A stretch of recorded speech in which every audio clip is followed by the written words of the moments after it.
Good evening, everyone. I'd like to welcome everyone to the City of Gardner Planning Commission meeting for Tuesday, January 28th, 2020. I'd like to remind everyone that if you're staying here to attend, there's a sign-up sheet on the back table if you would please sign that. At this time, would you please stand for the Pledge of Allegiance? Pledge allegiance to the flag of the United States of America and to the republic for which it stands, one nation, under God, indivisible, with liberty and justice for all. Okay, we'll start Commissioner roll call, starting to my far right. Hanson here. Mater here. Bowden here. Deaton here. Ford here. McNear here. We have 6 here tonight, and we have enough for quorum. The actually, before we start tonight, I want to state that there was a conditional use permit for Hillsdale Water Treatment Plant that was on the agenda that was sent out. It's not on the agenda here, and then that has been withdrawn. First item tonight's the consent agenda. All matters listed within the consent agenda have been distributed to each member of the Planning Commission for study. These items are considered to be routine and will be enacted upon by one motion with no separate discussion. If separate discussion desired on an item from either the Planning Commission or from the floor, that item may be removed from the consent agenda and placed in the regular agenda. We have one agenda item, standing approval of the minutes as written for the meeting on November 19th, 2019. Does any commissioner want to have anything changed on that consent item? That would be me. I did notice one item that I wanted to discuss in the minutes. Okay. It's the only item on the consent agenda, so we can go ahead and discuss that. Okay. It was just a minor item, but I noticed under the discussion items that the word effective was misspelled, so I didn't know if that was something that we needed to address or not. Do we need to make an official motion to have that moved to the regular agenda and then a second? Or we can just discuss an housekeeping item? Just make the motion with the change. Yeah, because it's the only item on the consent agenda, we can just discuss it. So I'll make a motion that we approve as the full commission the recommendation by our new commissioner, Commissioner Hanson. Commissioner Hanson, that we update the spelling of the word effective. So I'll need a second. Second. What page is that on? It would be the last page of the minutes. Last page of the minutes? There's not a page number there. Page Page 5, I'm sorry, page 5. Thank you. Okay, I'll accept will you amend yours to say the page effective on page 5? I would like to make an amended motion that we update page 5 of the minutes as recommended by Commissioner Hanson to correct the spelling of the word effective. Okay, we have a motion by Commissioner Mader, Second. second by Commissioner Ford. Any other further discussion on the motion? All those in favor state aye. Aye. Any against? Motion passes 6-0. All right, our first regular agenda item is Symphony Farms Amenities Area, FDP-19-04. City staff like to speak.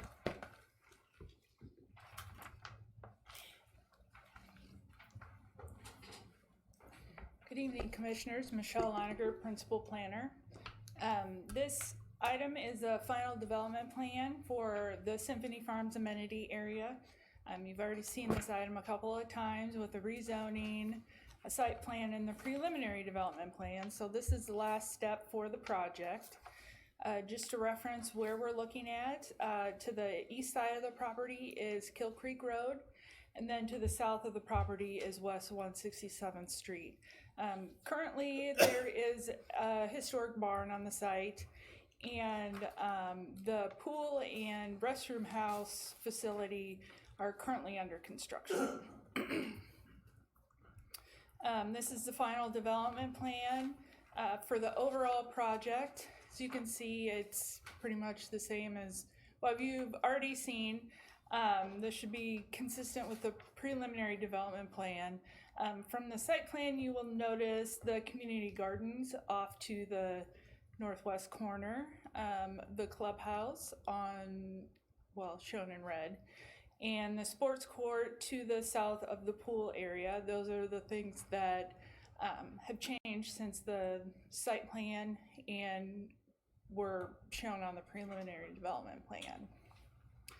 Here are the elevations for both of the structures. They are attached with an awning covered area for sitting. This is the east elevation. Yeah.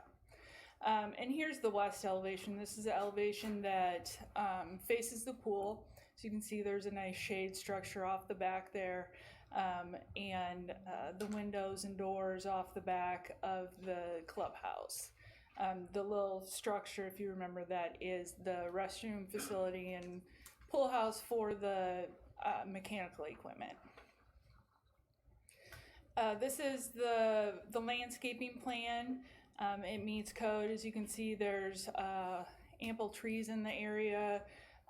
There is a significant amount of landscaping around the pool and a fire pit area, and then around the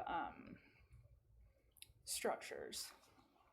Staff findings: the project is consistent with the comprehensive plan.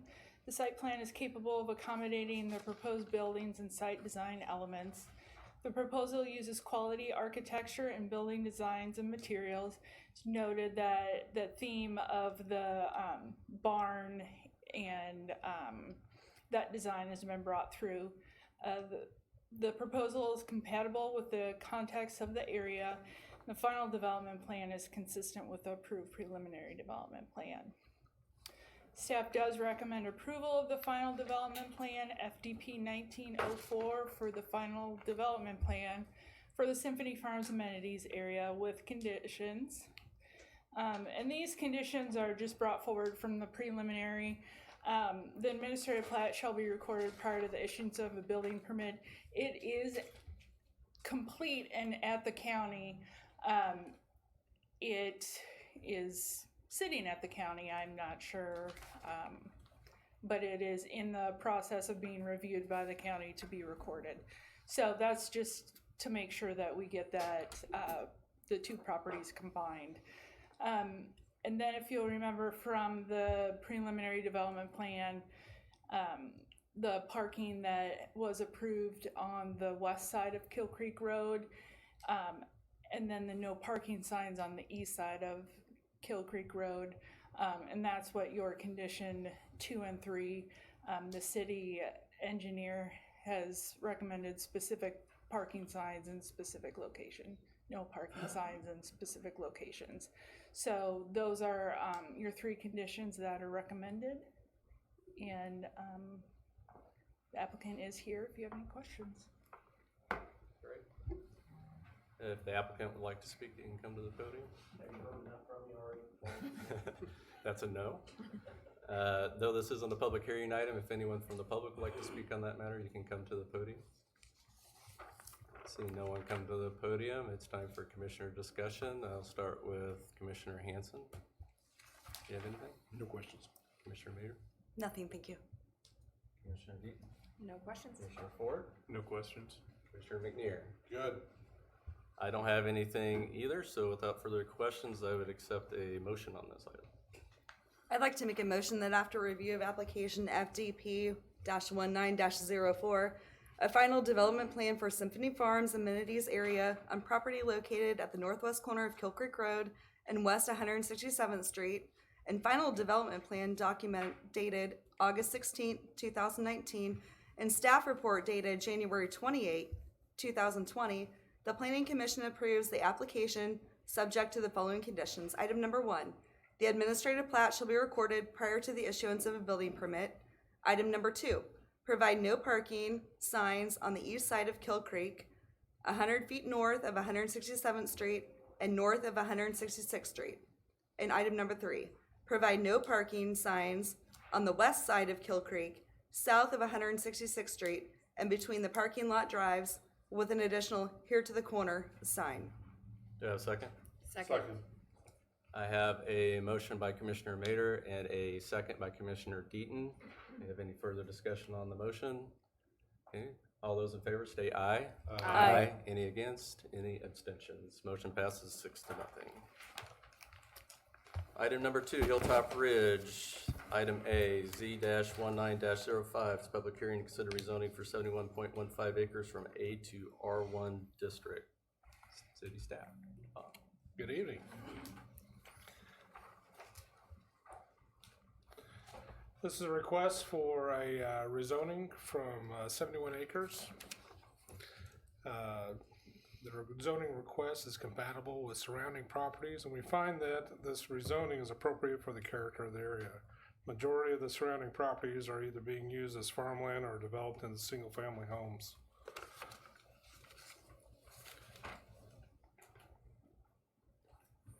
The aerial of the 71-acre site in the next photo is a map of the surrounding zoning along with the notification buffers. As you can see from the aerial, the land to the east, excuse me, and west of the site is vacant farmland. And land to the north and south are residential subdivisions within the city limits of Gardner.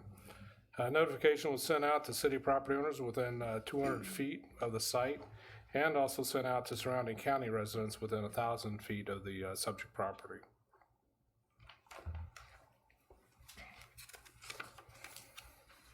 This is a photo with a notification sign posted. It's a view from 167th Street looking south onto the subject property.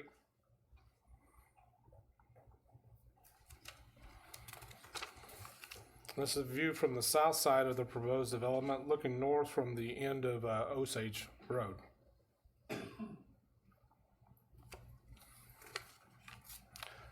The proposed preliminary plat for this site again includes 71 acres of undeveloped farmland. The developer is proposing a 150-lot single-family subdivision.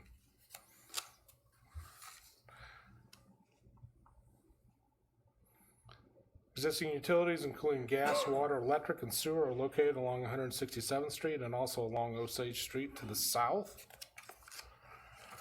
And as part of the proposed plat, Madison Road is being extended along the southern boundary of the plat, and a trail is also being proposed to extend from along the creek, continuing up to 167th Street, and will eventually connect with the Kill Creek trail system. The staff findings, first one is the character of the area is generally single-family residential, rural residential, and agricultural. Staff finds this rezoning is appropriate for the character of the area as it provides for a similar use to the existing single-family to the south and north. The zoning is also compatible with adjacent properties. The properties to the west and east are zoned County RUR, which is Rural Residential District, which is developed with single-family homes and agricultural cropland. Properties to the north and south, again, are zoned R1, single-family, developed with single-family homes. And the proposed zoning district and potential use are found to be compatible with the existing residential to the south and north. This should support compatibility. And then while in the county, the subject property was zoned for agricultural and large lot residential. This was an appropriate residential density when utility infrastructure was not available. However, the area is urbanizing with the planned growth of the Gardner community. The property is better suited for an R1 zone designation, which will provide a buffer between the existing rural residential and the county. And the fourth one, the extent to which removal of the restrictions will detrimentally affect nearby properties. The most pertinent current restriction is the minimum lot size of 10 acres. Removing that will result in increased density, traffic, stormwater impact, etc. However, the applicant is providing for the continuation of Madison Street will also offer another important road connection for existing subdivisions to the south and improve public safety. This should benefit nearby properties. Nope, I switched early, sorry. And the length of time the property has remained vacant as zoned was, it's basically been that way since the 1940s. The gain to economic development, public health, safety, and welfare. The single-family development within this area will provide a positive gain to the city's economic growth. Also, through the development of new streets that provide interconnectivity between the neighborhoods, the applicant is helping to provide a more efficient means of travel within the northwest area of our community. The recommendations of the professional staff are that we do recommend approval of the rezoning application. Number 8, conformance of the requested change to the comprehensive plan. As stated previously, the comprehensive plan identifies the property for low-density residential, which translates to the R1 zoning district as proposed. The intent of the R1 single-family residential district is to provide residential living in a low-density neighborhood setting with access to supporting uses such as schools, churches, parks, and other public facilities.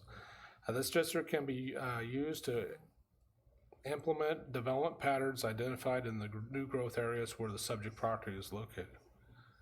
Number 9, would the proposed use adversely affect the city? And we do not believe so. The proposed zoning change would not adversely affect the capacity of any utilities, infrastructure, or public services in the vicinity. The infrastructure is already in place for the use and would not adversely impact the surrounding area. And then the last one is the rezoning application to R1 single-family development supports the adoption policy of the comprehensive plan for the new residential growth areas. This proposal also supports the extension of our trail system through the interconnection with the Kill Creek Trail, which is consistent with the adopted park system master plan as well. Now to the preliminary plat staff findings. That the plat is in accordance with the comprehensive plan. With regards to the physical patterns, arrangements of streets, blocks, and lots, the proposed plat is for 150 lots, 2 tracts of land, and right-of-way dedication on approximately 71 acres. Again, adjacent properties are primarily single-family residential and agricultural. The comprehensive plan also calls for plans in the new residential growth areas to implement a sidewalk trail infill program that includes pedestrian through access, connecting residential subdivision through footpaths and trails. This subdivision will be providing cross-connectivity with St. John's Trace subdivision to the south and will provide the means for connecting with Symphony Farms subdivision to the north with sidewalks, trails, and streets. The plat meets the site design standards regarding lot size minimum, block length, cul-de-sac length, and easements. The development is proposed to be detached house suburban building type for single-family residential with a suburban yard frontage design type. While its development is within the service area of Celebration Park, they are still dedicating approximately 10% of the space to open and civic space. The street and sidewalk minimums have not been met with the existing preliminary plat layout. 6-foot sidewalks will be needed to be provided along the new proposed Madison Street, and a 10-foot trail will need to be required along 167th Street. Also, the right-of-way for 167th will be needing to increase from 40 feet to 60 feet. With these minor corrections to the plat, this development will be in compliance with the development and site standards of the code. There are 5 phases proposed for this plat. The fire department has required that after phase 2 is completed, and before any further development can occur, a secondary access will be provided to the south. The property shares a border with a subdivision to the south and should be able to provide secondary access with the extension of an existing street after phase 2 has been developed. And that's something we can address at the final plat stage later on.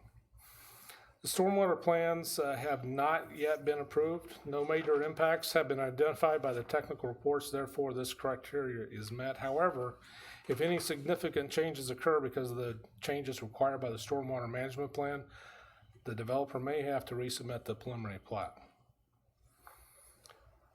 As mentioned in the rezoning portion of the presentation, this proposed plat creates an opportunity to provide for new growth within the northwest side of our community.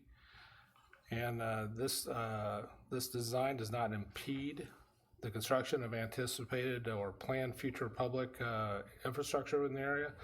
This project will connect incomplete streets in the area and provide more options for people to access up to 167. The staff recommends approval of the preliminary plat of Hilltop Ridge with conditions outlined below.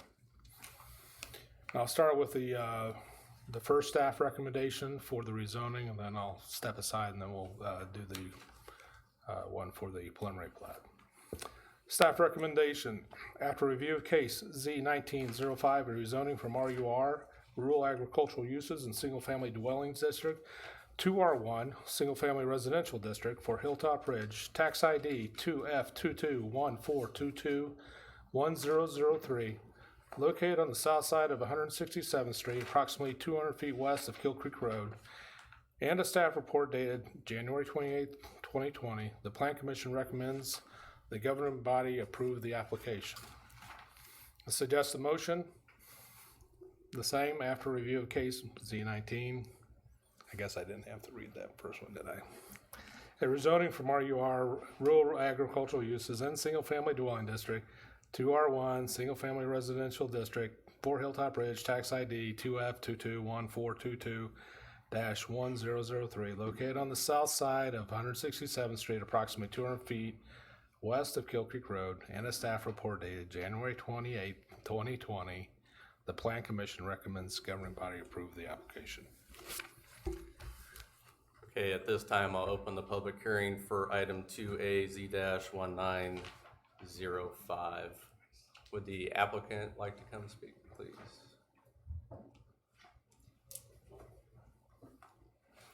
Good evening, Brett Cox with Renaissance Infrastructure. Bob did a great job, appreciate the presentation, and we're here to answer any questions that you may have. Does anyone from the commission have any questions at this time for the applicant? Okay, thank you, sir. Thanks. At this time, if anyone from the public would like to speak, please approach the podium, give your name and address. There's a 3-minute time limit for individuals and 7 minutes for if you're speaking for a group. I don't think it'll take 3 minutes, but Okay. just a couple Do of you- pieces. I need your Sorry, name Tim and address. Coach, 32580 West 171st Street, sir. what will be known as the Peninsula once this is completed. So 3 areas of concern. One is primarily water. We're already experiencing low water flow and low water pressure up on top of the hill. I know the city was just out doing a water study, so just A, keep that in mind.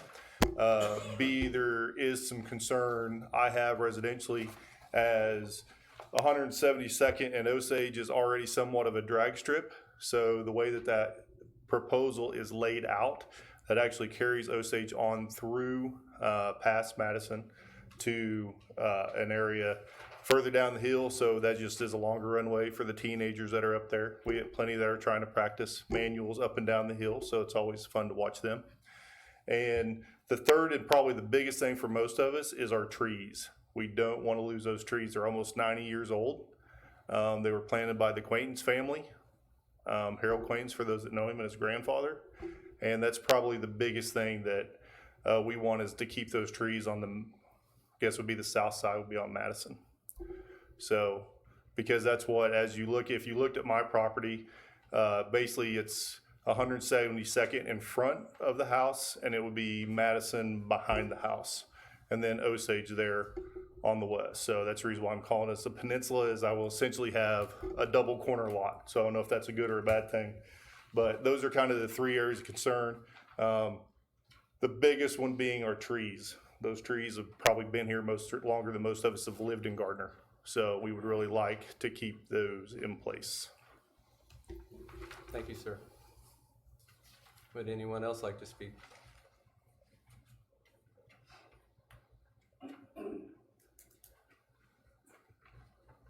Hi, my name is Tracy Haney. I live at the top also. I'm his neighbor across to the other side on the west side of Osage. My backyard lines those trees. Actually, that's why I picked where I lived, because of the beautiful, gorgeous trees that we have back there. Everybody comments that live in our neighborhood how awesome it is that we get to live up there because we have such a view and it's so pretty. So I am also huge concern to make sure that we maintain those 90-year-old trees and that we don't tear them down just to place new trees, because what's the point? So that's all I wanted to say. Could you go ahead and give your address? It's 32626 West 171st Street. Thank you. Yeah. Anyone else? It'll be really quick too, not 3 minutes. Okay. Lisa Culbertson, 32500 West 171st Street, couple down from them. Thank you. Reiterating the trees, we want to keep the trees.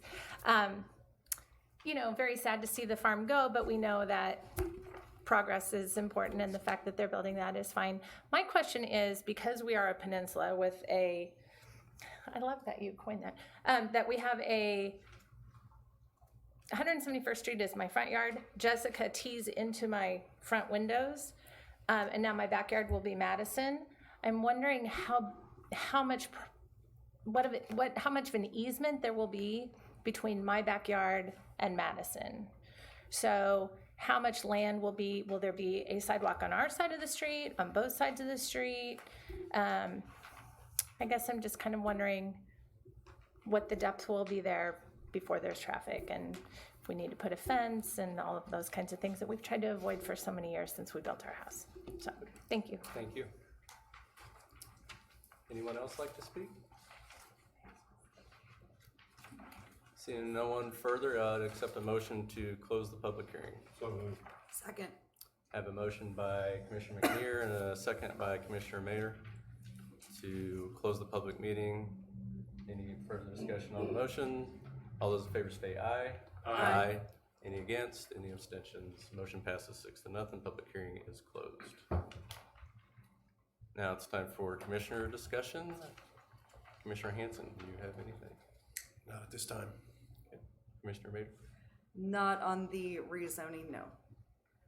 That's what we're making the motion on, correct? Correct. Item It's on item A. Or 2A, sorry, yeah. Commissioner Deaton? No. Commissioner Ford? None. Commissioner McNear? No comment. Okay. I don't have any comments on this particular motion, so I would be willing to accept a motion.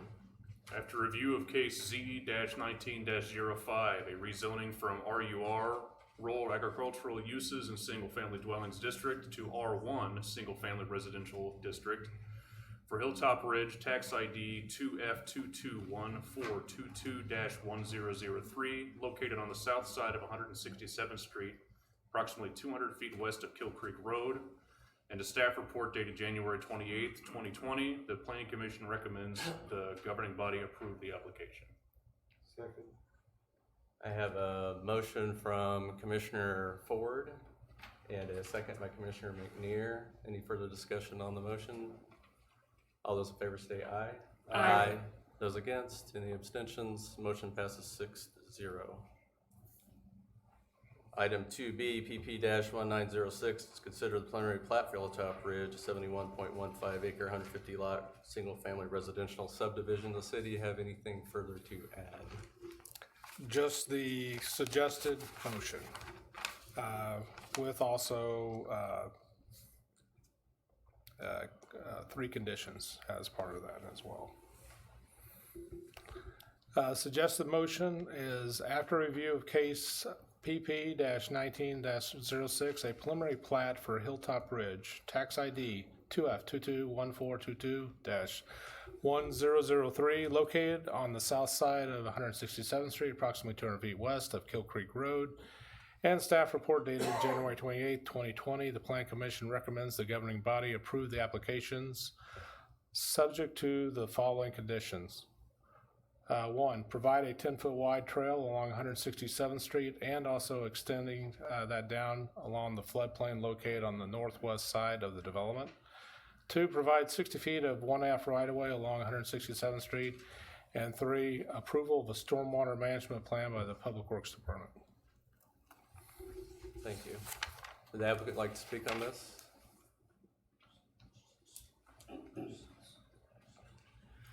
Thank you. Again, Brett Cox, Renaissance Infrastructure.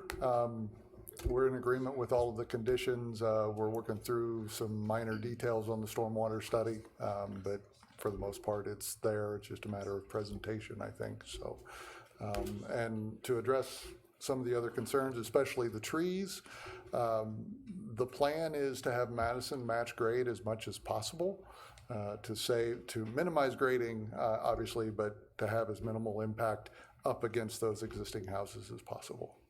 So, Okay, thank you. thank you. This part isn't a public hearing, but if anyone from the public would like to speak on this matter, you can approach the podium. No one's approaching the podium, so we'll start with the commissioner discussion. Commissioner Hanson, do you have any item? No questions. Okay, Commissioner Mayer? I do have one question, seeing the three conditions within the suggested motion, but reading back through the staff report and the note about the fire department asking that after phase 2 of the development be completed and before any further development can occur, a secondary access will be provided to the south. I think that might also help alleviate some of the traffic concerns, having another access point to the south. Is that inherent, or I know we're gonna have another process when we get to the next step. Correct, and we're actually taking a quick look at the map to see if we can answer a few questions. But Okay. The right-of-way for Madison is actually 150. It's just 60 on Madison. Okay. It's 60 feet of Madison. It's totally on the new property. There's no right-of-way being taken from St. John's Trace or from the backyards of any of the houses that exist along the north side Great. of St. John's. The setback from the middle of the right-of-way to the sidewalk and the trees.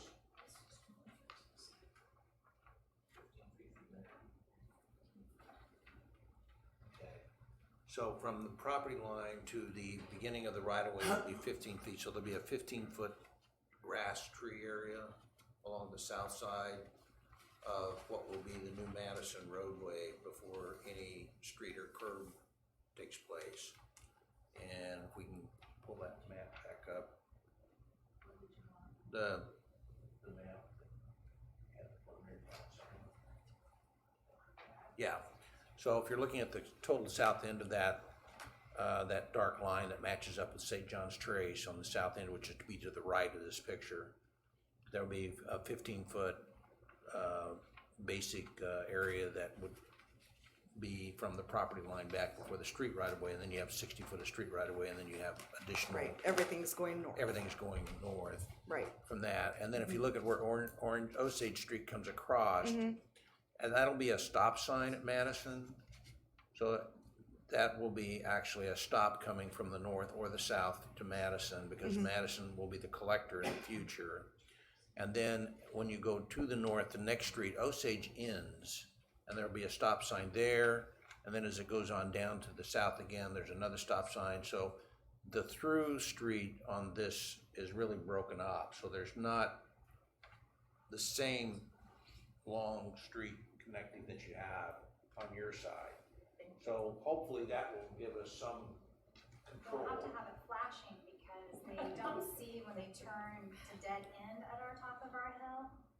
They turn thinking it goes on north, and so there's an actual visual issue as to, so if you had a stop sign sitting up there, you'd have to have it flashing because they already think that street goes through. And that's true. I live right on the corner of 171st Court and Osage, so I totally understand. We will advise our engineer and our police department And we'll get that there. as this. Because that's gets literally, built, that's like bordering we'll be doing some extra. phase 5. We won't use the word enforcement, but we'll have somebody sitting around to kind of keep an eye on things to let people know that they shouldn't be running stop signs. Also to the south, and I don't really like suggesting stop signs, but if there is a problem with a raceway, that can be handled with possibly putting a stop sign in somewhere along a route if there's a adequate, good location for that. We can certainly have our police department look at that if that's an issue for you. We agree it shouldn't be a straight through shot. Yeah, we just see, because we're on the top of the hill, we can obviously, when they hit the stop sign at 172nd and Osage and turn south, you can just hear them ramping up going down that road. Yeah. So we just hear them there. That's my point was, if we don't do anything at that, really what you're saying is Madison and Osage, then that'll just be a straight through, that will keep them coming out of this new subdivision up, over, and down. But it sounds like the stop sign at Osage and Madison will take care of it. We're hoping it will. Not, we'll do something else. So what we're understanding, can I ask, 15 feet from our property line, as of now, the trees stay? Well, depending on where they're at, they should be okay. I mean, I haven't gone out and measured it. They're right on the property, where the barbed wire Yeah, fence it's is. part of the barbed wire fence that used to belong to the plant. If they're right along the property line, they hopefully will be okay, but That's the intent, Well, because the drawing indicates new trees Okay. all along that road, so that's what we're trying to avoid. to be code. yeah. So old trees, new trees. What we can, Old trees that are much more mature and they're healthy. Just to get order back into the meeting, we're gonna have to limit the side-to-side talk, please. Thank you. Thank you. thank you, sir. Larry. Staff is going to look at the sidewalk requirement on both sides of Madison. If the south sidewalk is not really necessary, we could look at the final plat of that time for that area and remove that, and that would extend that grass and tree area and not encroach upon it, so that might be helpful at the future time to review that, so we'll make notes of that request. Thanks. Sorry, sir. Did you have anything further? Yeah, just again, to clarify, within, like I said, item number 3, and thank you again, Larry, that really helped, that discussion. Like I said, the fire department has asked, that after phase 2, and they say required within the comment, required that after phase 2 is completed and before any further development can occur, a secondary access will be provided to the south. So I know it's in staff comment, it's not in the suggested motion. I know we're going to get through, this is preliminary, I understand that. We're gonna have final. But I didn't know if that needed to be added or if that was something else being looked at. Because when I looked at the preliminary plat, and I get it, it's prelim, do we know where that secondary access might be, or? Yes, we do. Okay. There's actually the depending upon the phasing of part 2, Sure. if the applicant has the choice to either go up to the middle to where the Osage Street connection is and then go that way, or they could go to the right and go up the west side and then hit where Madison will come into existence and then take Madison over. Okay. So either way Okay. is appropriate for providing the secondary access to the south, and it really will be up to the applicant at the proper time for them to decide which road they would prefer to put into place. Okay. Commissioner Ford, did you have anything to add to that? I saw you had. No, that answered what I had also. Okay. So that, I mean, it's inherent as part of the process. We don't need to add that as a condition to the motion. Or, As a recommendation from the fire department, that's a very strongly worded I agree. recommendation. I agree. I completely agree. And it will be kept on the forefront of the finals as we move forward. Okay. It can certainly be added to the preliminary if you feel strongly about it.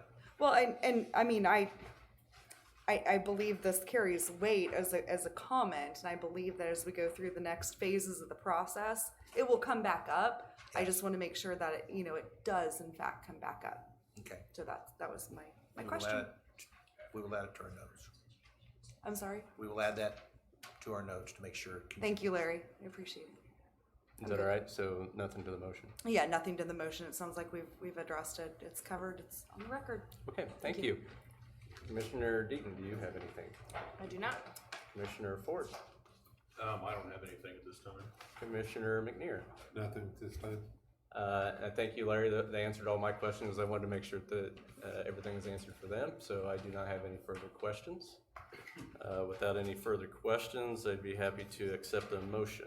After review of case PP-19-06, a preliminary plat for Hilltop Bridge, tax ID 2F221422-1003, located on the south side of 167th Street, approximately 200 feet west of Kill Creek Road, and staff report dated 28 January 2020.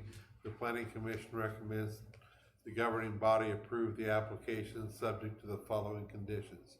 Condition number 1, provide a 10-foot wide trail along 167th Street and also extends down along the floodplain located on the northwest side of the development. Number 2, provide 60 feet of half right-of-way along 167th Street. And number 3, approval of stormwater management plan by Public Works Department. Do I have a second? Second. I have a motion by Commissioner McNear and a second by Commissioner Ford. Any further discussion on the motion? All those in favor say aye. Aye. Any against? Any abstentions? Motion passes 6-0. Thank you. Thank you. Our next item is item number 3A, TA-20-01. So hold a public hearing and consider proposed text amendment TA-20-01 to the Gardner Land Development Code regarding the public utility facility, major land use.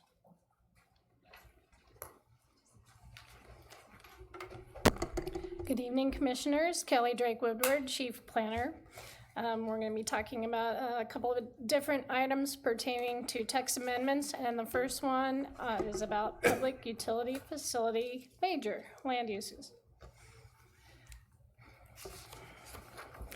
The definition, or I guess the description of that land use is on the screen. We adopted these provisions in 2017. After the Land Development Code was adopted, we realized we hadn't put anything specifically in there for utilities and also airports. Currently, public utility facilities are permitted in the agriculture and residential zoning districts. The minor ones are conditional use subject to additional standards. The little star by the letter indicates there's additional standards that apply. The P is permitted, C is conditional. So you can see that major public utilities are not permitted right now in agriculture, which is the A, or residential districts, which is all the R districts. The commercial and industrial zoning districts, we allow both minor and major facilities in those districts, some by permitted use, some by conditional use, all with those extra conditions. So what we're proposing is just the little change in red at the bottom, which is to allow major public utility facilities as a conditional use in the ag district. So this potential amendment was initiated by the governing body on January 6th, and the reason was to, as we're growing and expanding, they wanted to make sure that the facilities that we want to have in the future are provided for. So just as a reminder, conditional use process is a public hearing and a recommendation of the Planning Commission, and then a final decision by the governing body.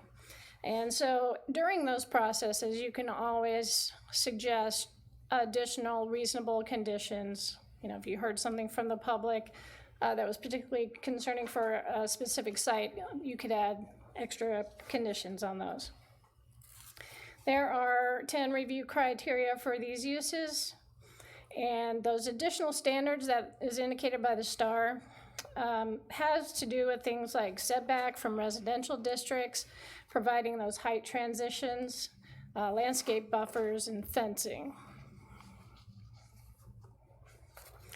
So as the community grows, we need to provide these public utility services to outlying areas.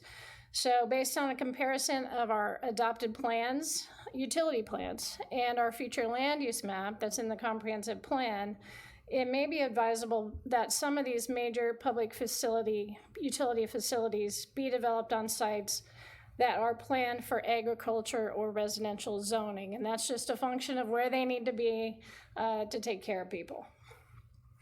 Currently, any new major public utility facility would have to be built on land that's rezoned to a commercial or an industrial district. And this would be, even if those facilities would be located next to ag or residential uses, we would have to rezone, upzone to that more intense district. So, say we built a major facility and years down the road it was decommissioned. Now that property is zoned commercial or industrial, and if it was not rezoned back down to ag, then you might be living in a house or on a farm and you're going to have a factory next to you potentially. So we're trying to avoid that kind of a situation. The other concern is that in our land development code, we have non-conforming uses. So these are uses that were legally initiated prior to the adoption of the land development code, but would not now meet the conditions of our code. And those are the things that you hear called grandfathered uses. Okay, so the land development code says those uses can continue to exist, but they cannot be expanded beyond the existing area on the lot. So, for example, the city's wastewater treatment plant, which is shown here up at the top by Celebration Park, is located on a site that's zoned ag currently. Without this amendment, this facility would have to be rezoned in order to be expanded. So we are, another example, I guess, is a new electric substation that's planned for area south of I-35, near some projected commercial areas. So, I mean, if it was on a site that was already zoned commercial, it could be established without a rezoning. But I think, we have some new things happening with rezonings with annex properties, but if it's currently zoned agriculture, then we could go ahead and just build the electric facility, provided it goes through the whole process without having to rezone it. Also, there's supposed to be a new wastewater treatment plant somewhere in the future, south of I-35 and 191st Street near Cedar Niles. And so we think that the most appropriate zoning district for that facility, considering the adjacent uses, would be an ag district. So for those reasons, we recommend approval of TA 2001 as presented in the January 28th staff report. This is the motion. That you approve that text amendment that revises, what it's revising is just those use provisions on that table for communications and utilities to permit those public utility facility major uses as a conditional use subject to the specific use standards in the additional zoning district of agriculture. So that is item 3A. Anyone have any questions?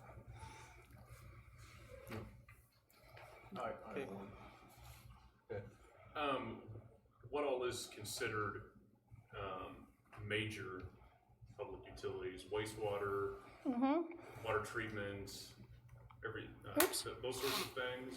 Or? Yeah, so typically these would be things that are providing in a more regional way, these services like electrical facilities, primary substations, water, wastewater treatment plants, natural gas facility that was a major facility. So, it's a little subjective, and because the description's a little subjective, that allows us to kind of look at what's being planned and say, well, we think that should be processed as a major or that should be processed as a minor utility. So this doesn't include, like a smaller electrical exchange that goes for a neighborhood and things like that. That's still right. This is for the big buildings that go into distributing that. Correct. I just wanted to clarify so I knew what you were talking about. I mean, it's a little confusing because most all of our utilities in Gardner are local, but we're still considering that they're providing access to a broader area. Okay. So. I have a question about, I'll answer it during our commission discussion time. I'll go ahead and open the public hearing now. We'll now open the public hearing. If there's anyone that would like to speak on this matter, you can approach the podium. Seeing no one approach the podium, I will accept a motion to close the public hearing. I make a motion that we close the public hearing. I second that motion. I have a motion by Commissioner Mader and a second by Commissioner Hanson. Any further discussion of the motion? All those in favor say aye. Aye. Any against? We close the public hearing. Passes 6-0. All right, Commissioner discussion. Do you have anything, Commissioner Hanson? I do not. Commissioner Mader? I have nothing, thank you. Commissioner Heath? No. Commissioner Ford? Nothing. Commissioner McNair? Nothing. Kelly? I was wondering, when you talk about the transition, what type of transition, and then is that transition built in when these get put in, or can you go back and, like, let's say residential goes in around it, then you go back and you put the transition in? What transition are you talking about? So this is Sorry. out, so you have this substation out and you have residential around it. There's, I assume, a transition with landscaping or something like that that would be between, you see what I'm talking about? Yeah, I think it's mostly a buffer transition. Buffer. So is the buffer put in when it's constructed, even though it's out ag, or does the buffer go in later? And The buffer would go in when the facility was developed. and there's a specific type of buffer for it? Mm-hmm. Let me find that for you.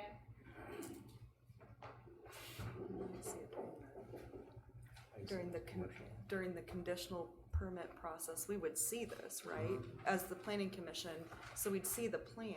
Right. And I think we'll let Kelly weigh in, but, I think we would then, make sure, I get what you're saying, you make a really good point, to make sure that's cared for.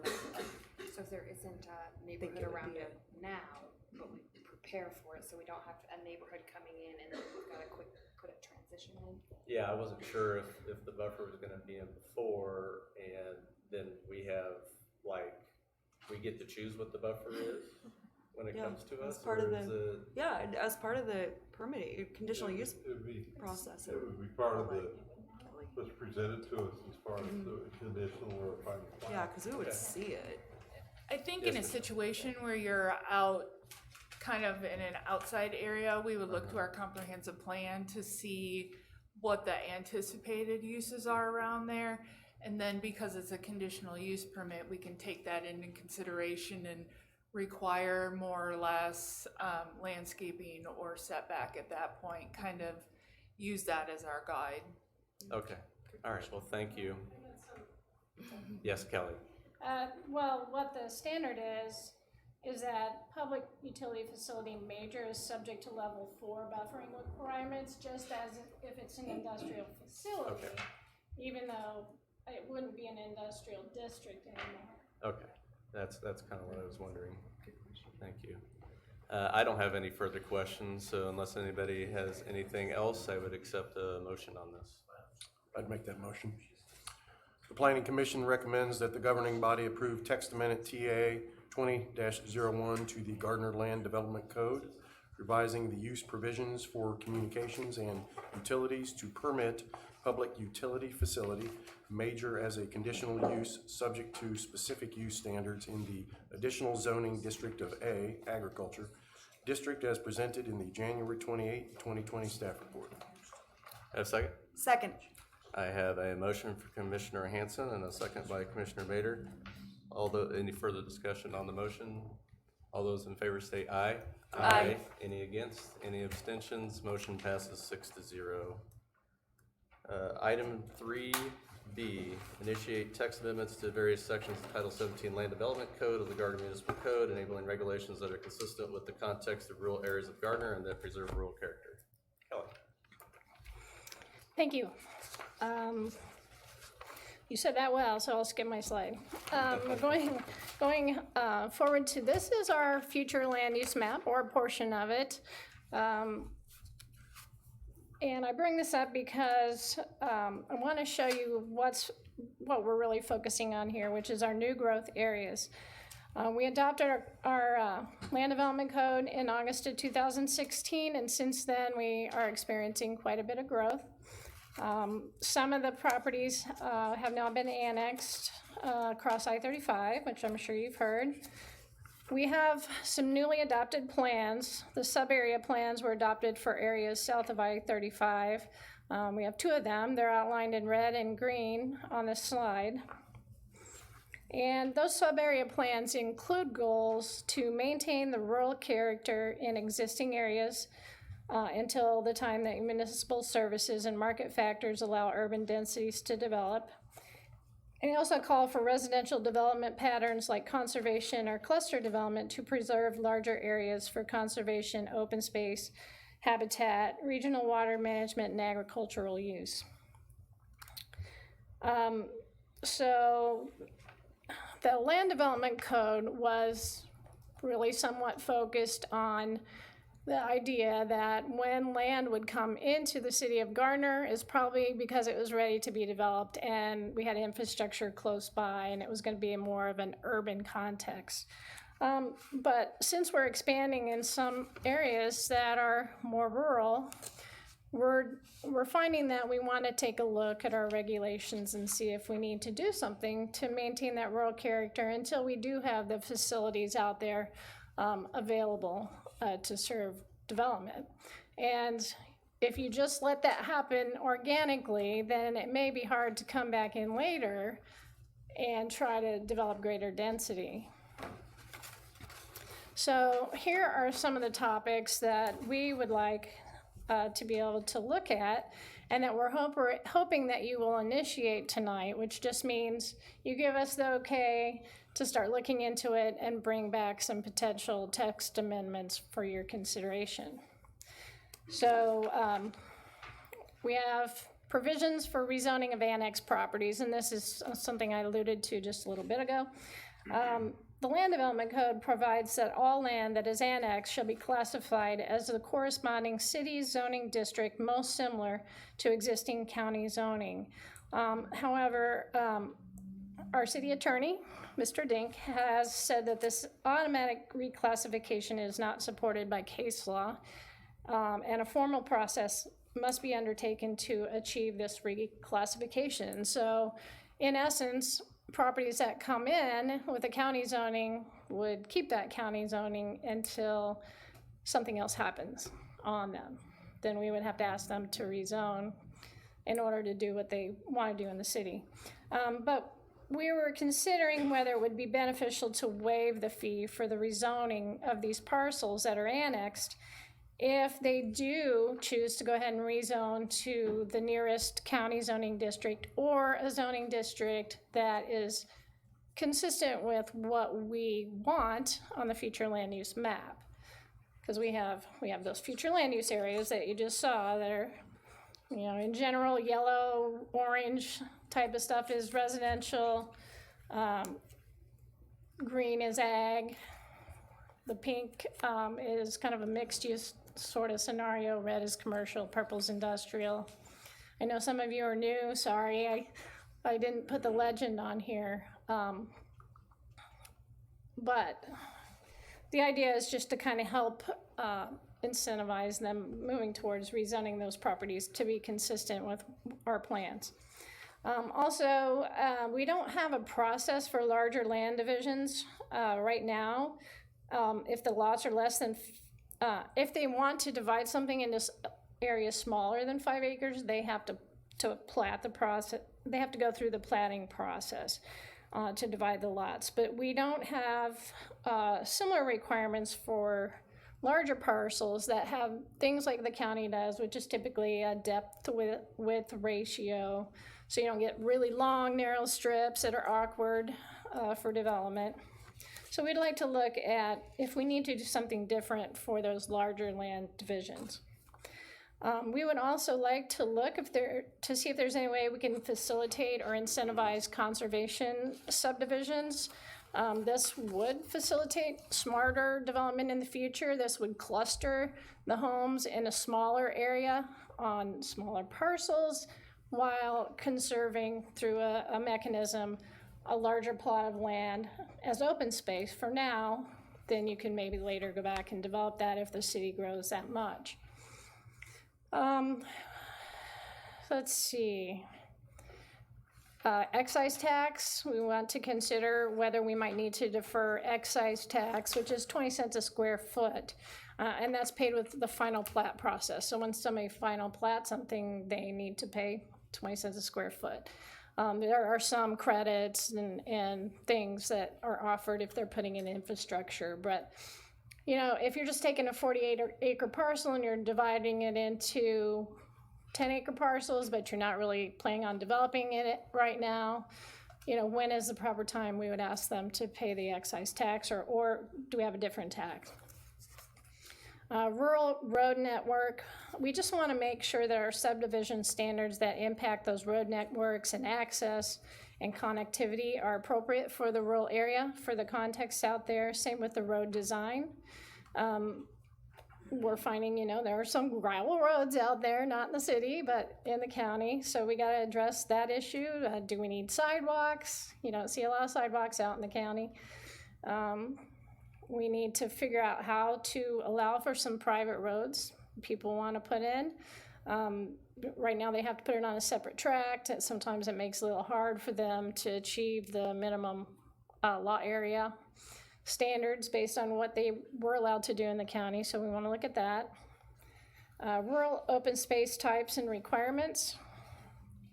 You know, we have parks and natural areas currently, and maybe that's enough. We have trails and greenways, maybe that'll work, but we just want to see if there's anything else we would like to encourage out there. We also want to see if we need a rural frontage type. Right now, if you were going to build a detached single-family home in those newly annexed areas, you would use a suburban yard frontage type. It might work. It might work okay, but I mean, it sounds a little silly, but it still might work. It does limit the maximum access to 24 feet at the right-of-way and a hardscape limit of 40% in the front yard. But we also might need to adjust screening of other typical front yard activities that happen in rural areas that don't really happen in the city. Rural building type standards, we might, you know, look at relaxing some of the design and performance standards in appropriate areas that are pretty rural. Definitely need to look at the fencing and the accessory building standards. There's a lot bigger and more frequent accessory buildings currently in the rural area. Our standards are pretty restrictive for accessory buildings here in the city, in the urban area. We probably need to look at the outdoor storage and vehicle parking sections and see if they make sense in this area, or if we need different screening and location options. I think there are some rural uses that we might want to consider adding to the ag district. Building materials and design standards also might want to allow some different building materials out there than we allow in town, and closer to the urban area. Buffer and screening and stormwater requirements. There might be some more regional stormwater solutions that we could help facilitate out there. Property maintenance is a different section of our code, but we want to also look at that for, you know, requirements that you have to cut your grass, you know, and all of that kind of thing.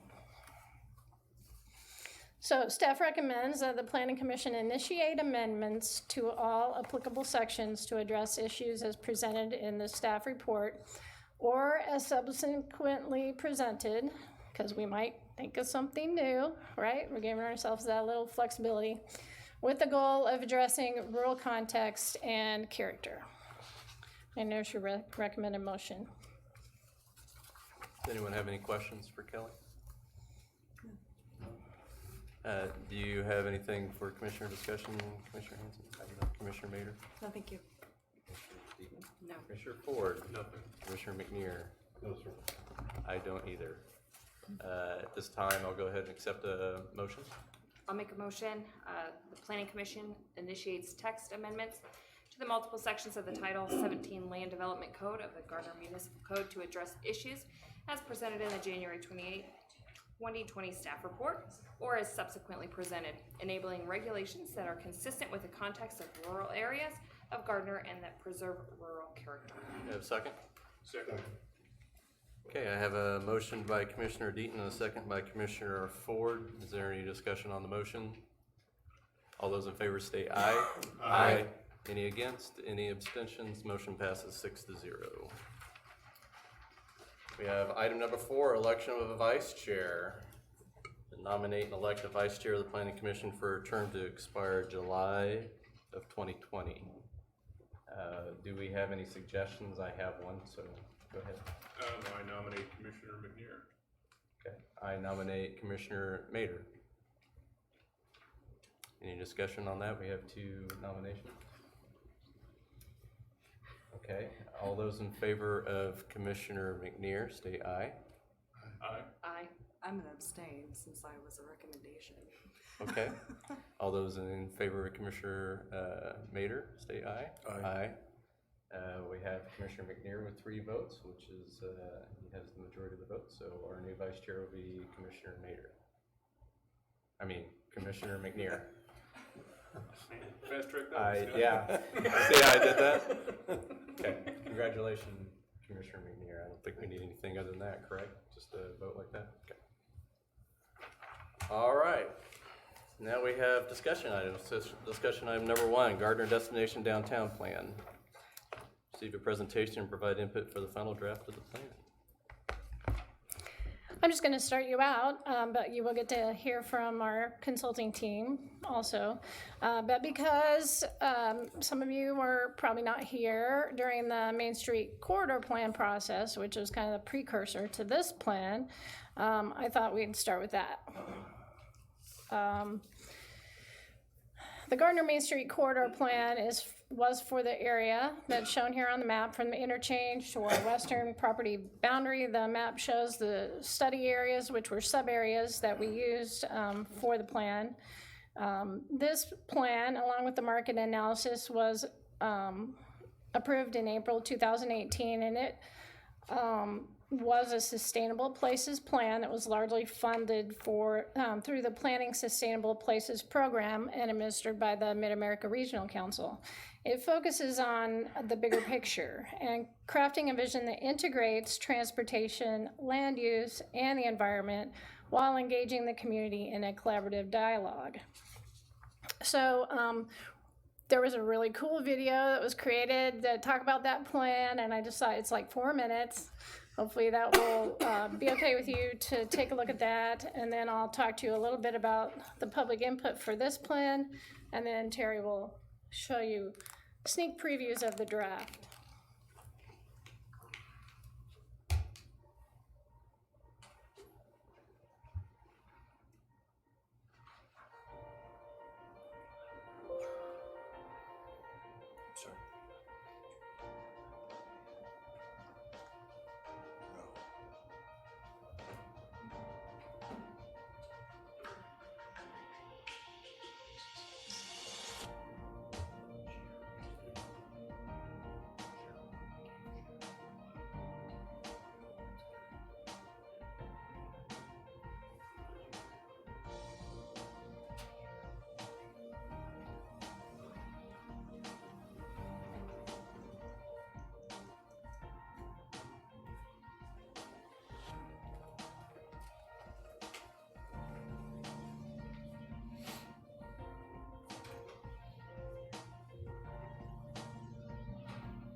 The Gardner Destination Downtown Plan is the second level of planning in that Sustainable Places program, and it's also largely funded through that program.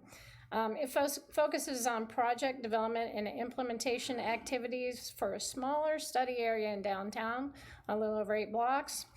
And it's for the reason of moving those projects closer to readiness for preliminary engineering. So the premise behind both projects is to build on the role of the corridor as a major vehicular transportation thoroughfare and facilitate its evolution to support multimodal transportation options, vibrant public spaces that are attractive for redevelopment and revitalization efforts. This plan focuses on civic infrastructure and streetscape improvements in this area, and also includes Cornerstone Park improvements. So one of the first things we did was to take a bus tour with our steering committee and other interested citizens. This was an all-day tour of the Kansas City metro area, and participants were able to speak to local officials and project champions about the challenges and opportunities that they encountered while creating their spaces and their streetscapes. And then afterwards, we had a workshop to discuss potential vision for downtown Gardner. These are just some of the pictures of what we saw. This was downtown Overland Park, Kansas. It has a open market pavilion and a public plaza that activate an area. Linden Square in Gladstone, Missouri is a flexible gathering space with 2-sided performance pavilion and a green that serves as an ice rink in the winter. It had an integrated concession stand at the ground level, and because they did that, it inspired that new adjacent multifamily development in the bottom right picture. This is downtown Liberty, Missouri. They have a traditional downtown that they refreshed with some welcome amenities that blend their historic qualities and give some contemporary touches.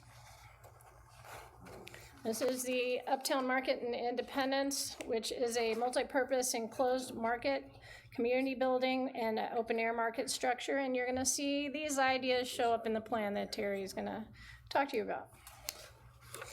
Downtown Lee Summit, similar new traditional town with lovely amenities. This was a very different project in Leawood, Kansas that created a much-loved public space, but it was a private developer that created that. It's a passive green that also converts to a nice skating rink. So for our plan, we did some public engagement. We had some public events at the Food Truck Frenzy and Farmers Market. We talked to people. We had an online survey with over 500 responses, and that was 2.5% of Gardner's population, which is pretty exciting for that kind of a survey. Highest ranked amenities with majority support for downtown were the farmers market, walking paths, interactive water feature, food trucks, and an amphitheater. People didn't really support things for more active recreation, and I think it's just because they don't envision it for that purpose, and we got other areas for that. We had 2 public workshop open house meetings.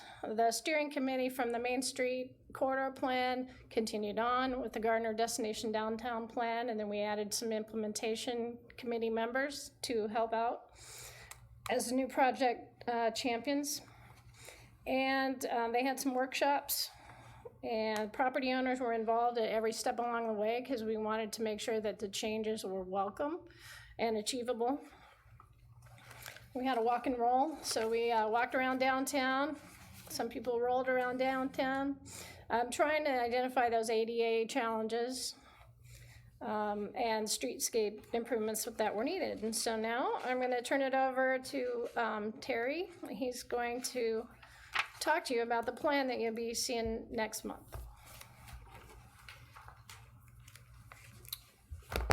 Thank you, Kelly, and good evening, everybody. Some familiar faces, good to see you again. Happy to be here to just give you a preview of the plan. As Kelly mentioned, we're looking forward to coming back at next month's meeting with a presentation on the draft plan. What I want to show you tonight is just really the culmination of about the last year's worth of effort and input by a lot of folks in the community, steering committee members, staff, in our design team. Before I go too far and forget, I just want to hit on some of the key goals for the project. Seeing that video was helpful because it kind of refreshed some things for me. But one of the key goals for this core part of downtown, this project, was to create a heart in downtown Gardner.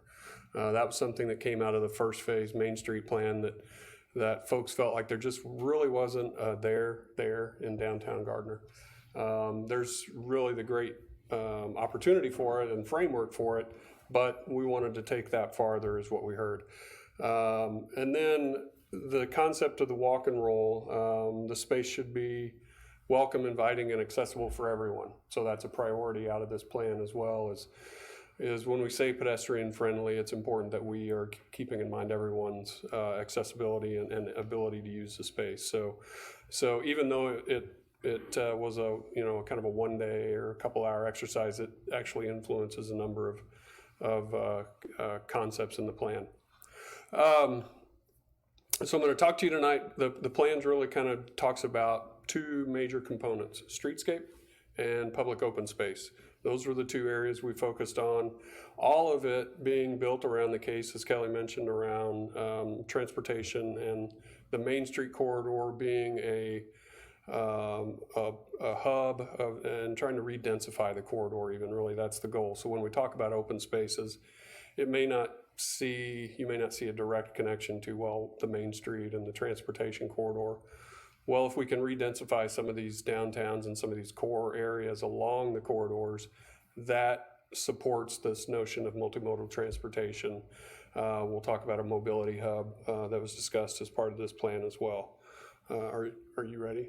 Can I start now? Yes. Do I use the clicker, or what's going to work on this? Try it. Yay! Well done, Michelle. That's all right. Okay. Now you're ready? You can see the whole. Perfect. So this is the project area, just to kind of reorient everyone. And you'll see me take my glasses off, put them back on. I'm in between some recovery here, some eye surgery. But on the north side, you've got Washington and Shawnee. Main Street's in the middle, going east-west. Park and then Warren on the south. And then the east and west boundaries are Sycamore on the east and Center Street on the west. And the primary, secondary, tertiary, if you can see those lines, the colored dashed lines on the plans, this is really our framework plan for the streetscape. When we look at streetscape in a district or in an area, part of what we ask the community is, do you think you should do the same thing everywhere? Same treatment everywhere, very homogeneous. And their direction, which we wholeheartedly agree with, is no, that priority corridors should be treated a certain way, secondary, tertiary, and so forth. It's smart investment. It's a smart way to really spend the public dollars, but it also makes sense. Main Street is your main east-west thoroughfare through town, but really through the corridor. And if you're really trying to create this pedestrian-friendly space on or place along that corridor, understanding the amount of traffic, the volume, the size of the vehicles, it's important that we do that in a different way than we might treat Elm or Shawnee or even Center and Sycamore. So that's really what that means. So primary, probably more investment, more improvements made. Secondary, you step that down a little bit. We'll show you what that means. And then tertiary is minimal, might be some sidewalk improvements, maybe street trees, things like that. But all trying to build up a sense of consistency and common identity and vocabulary through that downtown district. So there's a sense of unified character. The street, I'm just going to show you some typical sections. This is how we approach sort of looking at streets and streetscape. We have not defined, exactly what light fixtures or exactly what type of paving treatment or exactly what plants. That comes in the next phase of design. This is still sort of pre-design, pre-engineering, if you will. But we're setting the template, we'll call it that. So we look at the existing section on Sycamore Street, basic, more of a residential street, really local residential street. Some green buffer between sidewalks and the through lanes.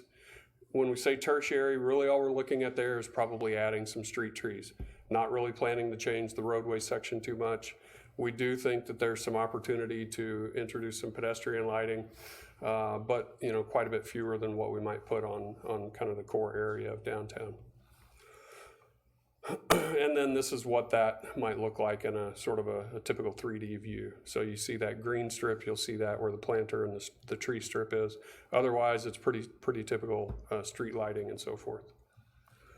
Moving in, Shawnee and more of a secondary street section. So Shawnee is going to have a couple different scenarios or settings.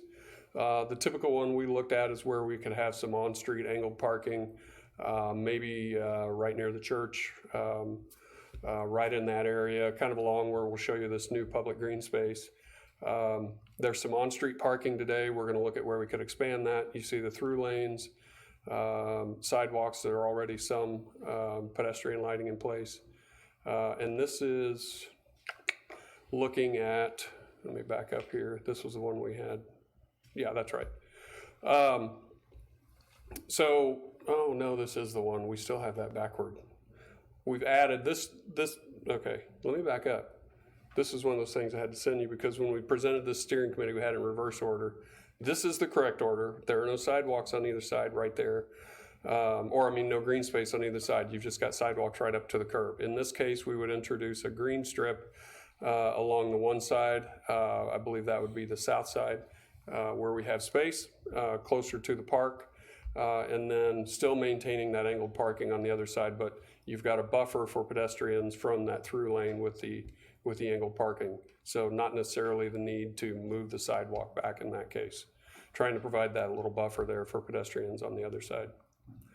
And then this is how that could look. You can see where I'll show you this more in other illustrations, but the market space that's being proposed there on the south side. This is a view looking to the east. You can see the on-street parking and that sidewalk set just outside the parking, and then on the other side, we've got more of the pedestrian lighting and street trees. Elm Street, so this is one where there was discussion where we're actually changing some of the road section now. You can see now we're showing this existing 60-foot curb to curb, through lanes, on-street angled parking both sides. Decent sidewalk width on, this would be a view looking north of Main Street. 10-foot sidewalk on the west, 7-foot sidewalks on the east. So not too wide on the east there.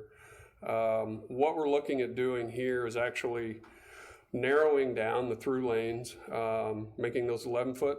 And then also, if you look back just to kind of compare, you've got 15, 15, and 15. So we're taking out 4 feet of through lane in each case. 12 feet is plenty wide. 11 feet is plenty wide for the amount of traffic and the size of traffic that you have in this segment of Elm. It's used quite a bit for urban sections. It's fine for emergency vehicles, all of that. Plus the fact that it's still, as I was telling someone today, the angled parking, we're changing it from 15 feet of depth to 17 feet of depth. There's still a little bit of safety buffer in there. The cars aren't necessarily 2 feet longer just because we're making the parking deeper.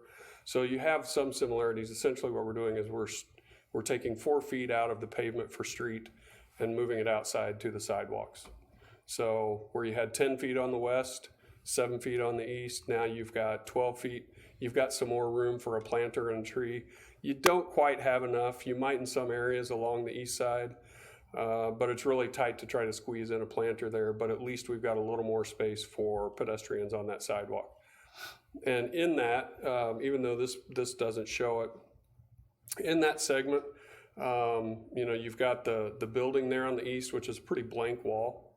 There's an opportunity there that building maybe in some point in the future gets repurposed a little bit, and that facade along Elm gets energized a little bit. Maybe there's a storefront or something that wraps around. So we think there's some opportunities that you could carry more traffic, pedestrian traffic on that side of the street as well.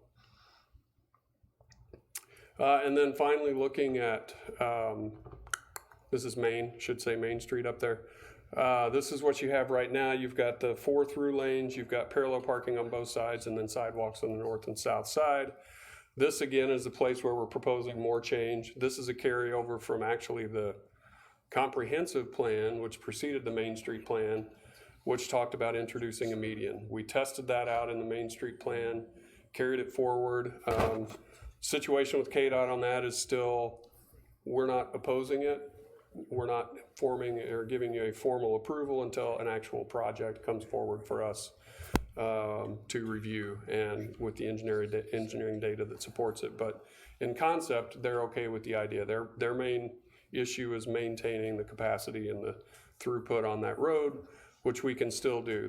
The width for that median comes out of the drive lanes, again, coming from 12 feet down to 11, which is still plenty wide for even the trucks that go through the area. The parking lanes right now, 12 feet wide, narrowing those to 10, that's plenty wide for the parking lanes. And the concern from some folks was, is that too narrow? We're already a little concerned about parking on Main, opening doors because of that traffic. The intent really is to narrow it down so that it does slow the traffic down.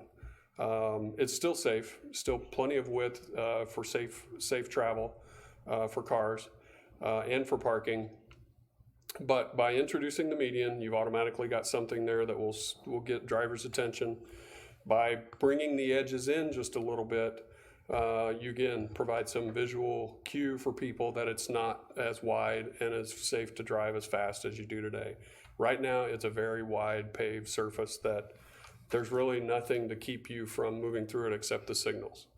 But when the road edges start to come in, people intuitively start to drive slower and pay more attention, and that's the idea with these treatments. They're not just for aesthetics, but they're also serving a traffic calming function. The one thing that we've learned since the comp plan with KDOT input is their standards are changing. The latest word from them is they're really not allowing any vertical improvements in these medians on their corridor, even in an urban section like this or an urban location. That's where this stands today. We'll continue to have that conversation when this moves into design. Would really like to still try to be able to introduce something there that's more vertical, but to this point, that's been the one thing they've sort of said, no, we don't want anything vertical in that median. And then this is what that could begin to look like, is introducing more street trees along Main, still plenty of width on sidewalks for some additional cafe seating if we get more coffee shops, restaurants, things like that begin to occur, and just place for people. And then introducing that median, and even if we can't do vertical, we still can do some things that are attractive as we're slowing traffic. And then this is beginning to look at how that concept looks three-dimensionally. So this is the intersection of Main and Elm. You can see this is a view, you'd be looking northwest. So you're hovering above Ground House there. And you can see City Hall off in the distance there. So we presented a couple of concepts to the community to weigh in on how we might treat streetscape design from an aesthetic character development standpoint. This approach to paving treatments and enhancing the intersections and the way we introduce planters and things is the direction that they chose. And so you can see brick accents begin to occur. This is one intersection where you've already got these bulb outs, as we call them, that help to shorten the pedestrian crossing distance. But by narrowing these lanes, both on Elm and on Main, those can grow. So the bulb out can grow a little bit, the pedestrian crossing distance can shorten a little bit. And then the added benefit of that median on Main is, even though the median may not go all the way up to or through the crosswalk, the pedestrians at least have a bit of safe refuge if needed, when they're crossing. So it just helps you feel like you're not walking across as wide of a throat. You can see where we're introducing planting beds. There's some potential opportunities for neighborhood markers or these vertical monuments, kind of an architectural detail, introducing more seating and then just more streetscape along that corridor. You can see down at street level what that would look like, more street trees. There's places, you could introduce banners for more identity and wayfinding along the corridor. But the idea is that once you hit Sycamore, you've crossed into a space, a place. So it's that sense of branding a district, if you will, that is the downtown core. And so everything around you looks different, feels different. And as more and more shops see the investment the city makes, and that's really where this goes, is city investing in infrastructure like this is proven to catalyze additional private reinvestment in these properties. Then people start to see that, okay, this place is special. Maybe I'll actually turn off Main and go see what else they have going on. A mobility hub was another key priority factor of this, again, being a multimodal project, partial funding tied to multimodal study and planning. So currently, there is a bus stop at the corner of Center and Main, north-south stops there just on Center, just west of the bank building. We looked at a couple different locations, and Mobility Hub is essentially a place where more modes of transportation can connect, not just a bus stop. So it's more than a sign or more than a bench, and I'll show you an image of that. But the idea here is and this was done in concert with input from the ATA.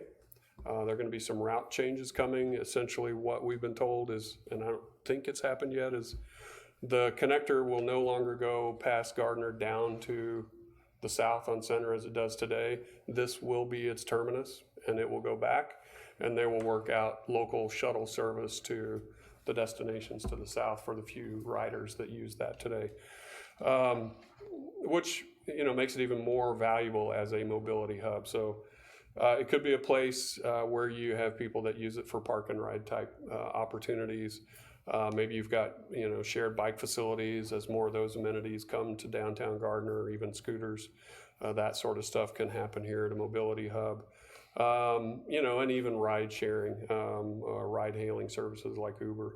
But the idea is that it sort of puts a pin in the ground of where the transit service and operation is going to come.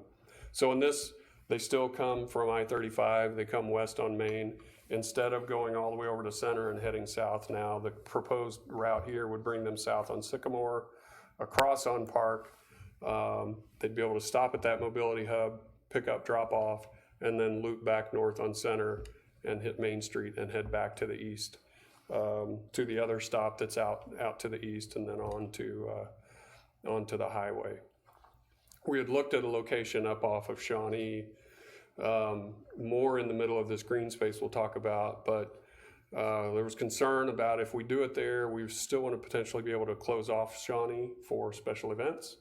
That could impact service or our ability to close that off. And then just in further discussions with ATA, this turned out to be a better location overall. So this is what that would look like. So it's an opportunity for Gardner to maybe do an enhanced stop, place for shelter, a place that could, you could have a little bit of branding, but it all these parts and pieces really work together to reinforce that sort of branded district, if you will.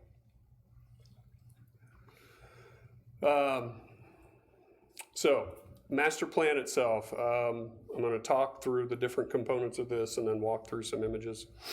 So on this plan, I'll start with south of Main Street. I already talked about the mobility hub, and I'll start there because really most of our discussion is going to be focused north of Main Street. The space where it's called mixed use infill. In the Main Street plan, if you notice where we were looking, there was a view that showed the front of City Hall, and in the very foreground of that view, there was some green space. The original concept coming out of the Main Street plan was that there could be a new, smaller sort of green space introduced just east of the bank building, in between the bank and where the pharmacy used to be, in that space where this property is shown. The more we studied this in this next phase, it just kind of made sense that space, that green space, really wasn't that valuable or useful as public gathering space. And you know what? If there's going to be some good infill opportunity, it's probably going to be on Main. Let's not impede that. Let's let that occur and let the market drive that. So really, there was a change made in the discussions with the steering committee and with our input. Say, you know what? Let's just block that out as future infill. It's parking today, can be parking until such time as market drives that there's something else there. But we just really think that is a better place for some additional filling in of that mixed-use corridor rather than breaking it up with a green space. And let's focus that north of City Hall. So moving across Main Street, you see at the corner of Center and Main, you see another call out that says mixed-use infill.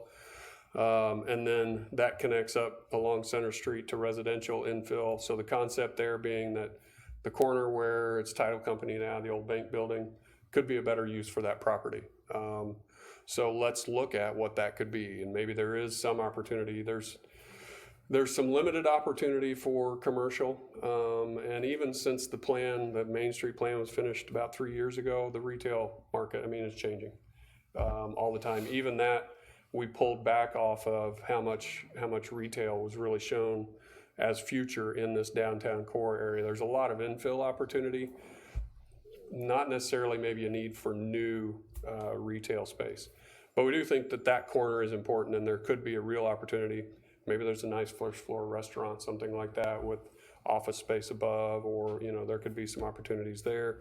The residential, looking at some apartment buildings, and we'll show you what that looks like, with some built-in structured parking. And then public market, located just north of City Hall. That would, everything north of City Hall is about partnerships. Everything takes partnerships on that. That space would require working out a deal and relocating the group home that's just behind City Hall here, and partnering with the library, as well as a private developer to build that residential property. North of Shawnee, partnership with the church. The church owns essentially all that green space except for a small sliver along the western edge, kind of behind Blazers there. But the church owns most of that green space, so they're very close to this conversation, and partnering with them is imperative for this to move forward. Partnering with the fairgrounds, even though we're not necessarily showing anything on their property, they're certainly a player, and there could be opportunities for them to have something to do with the implementation of Elm Street improvements, because they terminate in the gateway and entrance to the fairgrounds from downtown. So there's and then you've got the school, so there's partnerships abound in this. Moving north of the public market, there's opportunities for botanical garden, or maybe there's some, just community gardens, things like that. Whatever the community would want, there's space there that we think there could be some educational opportunity around gardening and around getting your hands dirty. Adventure or amphitheater space in the center there for some events. The line that you see that sort of comes straight out of City Hall north through the public market and then north up into Cornerstone Park. After a number of conversations with the church, with Presbyterian Church, they came back and said, you know what, we're concerned about showing so much on the property that we own, but what we think is if you can show most of the improvements that you're proposing west of essentially that line, there were some power poles out there. If you can stay west of that, that will make us feel better, because of the process that they would have to go through to even get approval or begin the discussion about selling, partnering, leasing, anything like that on that property. So we looked at it and said, you know what, that actually works out very well for the plan. So that line essentially is where those power poles are, and we've been able to work everything west of those, except for just kind of that little piece at the very southern end where there's kind of a triangular wedge. Had a number of conversations with those folks about that, came to that solution that we think can work well for everyone, and this space can really be a benefit for them as well. And then moving north, proposing some improvements to Cornerstone Park. Of all of this, Cornerstone Park's the one parcel. Well, there's a little sliver in here, but essentially the one significant parcel the city owns. So there may be some impetus for moving forward on some of that sooner than others. It all kind of depends. So what does it look like? The view on the left is looking from the southwest, looking to the northeast over City Hall. You can see that mixed use sort of placeholder there in the foreground, residential infill. The idea for that, and those could be anything. I mean, it could be something totally different than what we're showing. But the concept would be if we're going to build that kind of density, we've got to be able to provide the parking. So that's probably going to be structured parking potentially of some sort.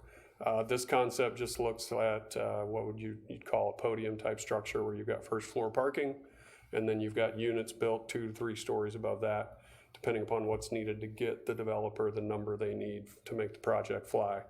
We had originally or earlier on shown some townhome type, row house type product there, and in some meetings with, kind of gut checking it with some developers, just there wasn't enough density and enough mass there for them to make a project like that work. And so really felt like something with more density was going to be needed. And we think this is a better solution because it helps to add more people to downtown. You don't have a lot of space for those rooftops that bring some of these additional uses. This is the way you get that. This can also then help spur some of this other green space and vice versa.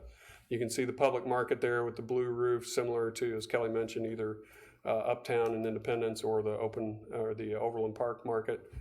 You can see what that looks like there on the east or on the right side. The idea there is it's parked in during the week or when there's nothing using it. And when the market's open, farmers can back right up to it. The library's excited. They see this as a great opportunity to expand some of their programming into the outdoor space, some outdoor reading rooms and classrooms. So they're open to discussing how this could move forward. Another view looking to the northwest, you can see the market there again. In the front, you see this vertical monument. The concept there, we don't know what that is, but there's an opportunity that, if you remember now, that is a drive or an alley that goes between the buildings. So the concept is this could be a way to pull that pedestrian plaza space out to Main Street. So we give the pedestrians a little peek back in there. That vertical element is a calling card or something that makes people stop and pay attention and say, what's going on back there? You can do some really cool things in that space that show you that there's something else going on back there. Because otherwise, when you're driving down Main Street, you're not going to see the market. You're not going to see the space. So we've got to do something that turns their head and gets their attention a little bit. The other part of this, talking about accessibility, while this doesn't necessarily address accessibility into City Hall, we're still providing a handicap parking. So even though that might be displaced by this little plaza courtyard space, we can provide it on Main Street as well as some additional ADA spaces just to the north of this little plaza space right by the library. Another view of that space, you can see the garden space that could occur there, that sort of diagonal walkway that connects you to this plaza and gathering space by City Hall up through the green space and ultimately into Cornerstone Park. You can see the public market there. You can see on the right what that space can all look like down at street level. As you're walking that sidewalk, you can see where that letter C is that shows you that view looking to the northwest. Oh, the other thing that you see a lot of brick paving in here, red paving. The goal, if we can do it, is to try to introduce porous paving as much as possible. The other idea is that these garden spaces will be bioswale, bioretention type facilities, so educational, but also designing things in a smart and sensitive way. Here's a view looking back the other direction. Now we're up over Cornerstone Park looking to the southeast. In the foreground there, you see that multi-purpose community building. So when Kelly showed a picture of the Uptown Market in Independence, they've got a building next to their open air market that you drop garage doors. It's multi-purpose, it's year round. It's a great venue for renting out for just all kinds of community events. And that's something we heard throughout both phases of this project was we could use more event space. This seemed like a good place for that because it could also be a catalyst to do some things that really freshen up or revitalize Cornerstone Park. New playground facilities. There was a desire somewhere in this space to have a water feature because water really brings people together. It could be playful. It wasn't intended to really be some traditional sort of monumental sculptural thing, but a place kids could play and splash around in. Maybe it's not part of the bright and colorful aquatics facility, but just more of a public plaza space with some water. And then just a lawn space, for flexible play usage. You can set up tents here. So if there is a big festival or if it's even being utilized by fair, you've got space throughout that folks can use for many different events. And then on the right-hand side, you see that view looking where D is on that plan, looking back that walkway where you've got shaded seating areas. The shaded seating area on the right edge of that slide is just right behind Blazers. So providing some public space, that's actually property that they own there, so there could be a benefit to them by having some additional outdoor seating. So, you know, there's a lot of things that this is trying to do, again, in partnership with a lot of the property owners and community stakeholders. And then you can see just Blazers sitting there in the foreground. This is looking straight north. You see the apartments there on the left, at grade parking. There are different ways that could be handled, but you know, those people might have really cool patio and balcony views out onto that lawn space. If there is a small concert there, they've got the VIP seating. So those could be some really attractive units. As well as, you know, this type of structure even gives you patio space for that first level of units. And then you can just see how this could be set up with tents for special events, or just activated, you know, on the weekday just by people hanging out. Another view of that, looking back to the southwest, you see Cornerstone Park in the foreground with some improvements, some additional shade, picnic shelters, new playground. All of these things take time. Some take different levels of community investment versus private investment and partnership. That's the same thing. And that is it. And I would be happy to back up, show you anything else, answer questions, take your input. As Kelly said, we'll be back in a month. Our team right now is baking the plan, putting a summary document together. Our last steering committee meeting, we had the steering committee work through some implementation scenarios. It was one of probably the most energized meetings we had, and folks just wanted to keep going, but they had another meeting to get to. That has influenced implementation. So the next phase right now is we've had some meetings with staff to talk about, okay, how can we bundle up projects and pricing so that you, city council, can begin to think about funding and how these things could move forward. The notion is not that we're going to say this has to go first, that has to go second, that's third. It's here's what things make sense to go together, but you would be equipped with the tools to sort of pick based on market and based on a potential funding stream that arises, something like that. So, but more to come on that. Do you have any commissioners have any questions or comments? Nope, I like the I project. actually had one. Sorry. How many parking spaces will this pavilion take away from City Hall? I know it's already a struggle for parking there for employees and stuff during the day. Yep. What does that look like? So we have, I don't know how many times we've talked about parking. Lots. We have studied parking on this, and essentially the situation is parking back there is being relocated. We are not losing any parking. We're actually adding a few spaces. Okay.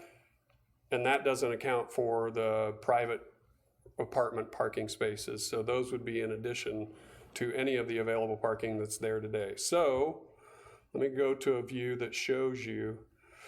It's without the existing photo. It's a little hard to tell, but essentially in that photo on the right, the group home sits about where the market structure is today. Okay, so that's not parking today.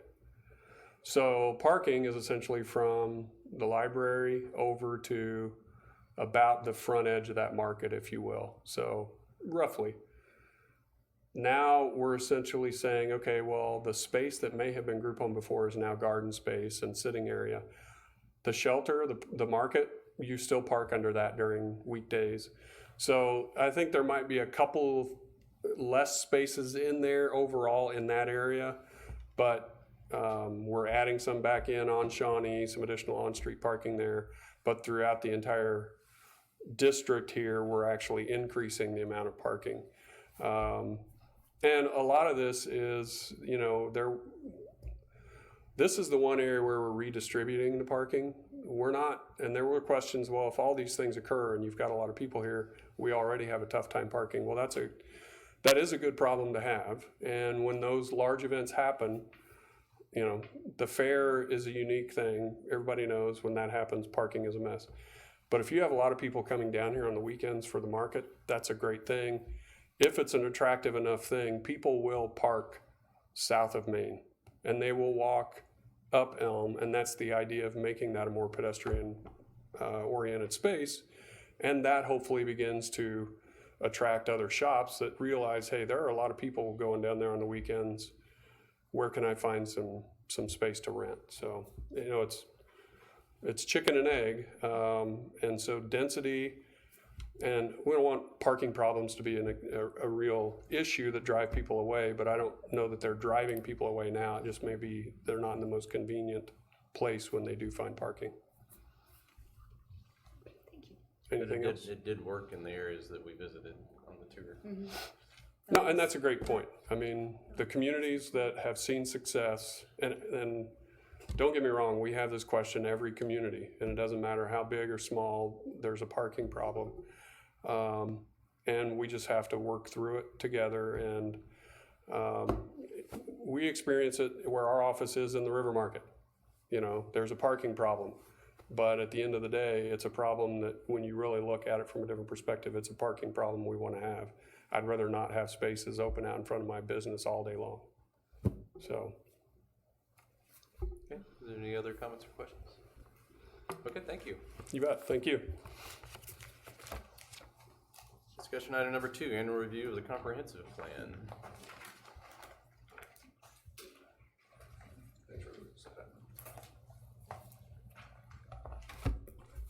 Okay, I did not create a presentation for this one, so now I'm going to sound like a teacher and say, please pull out your staff report for discussion item number 2.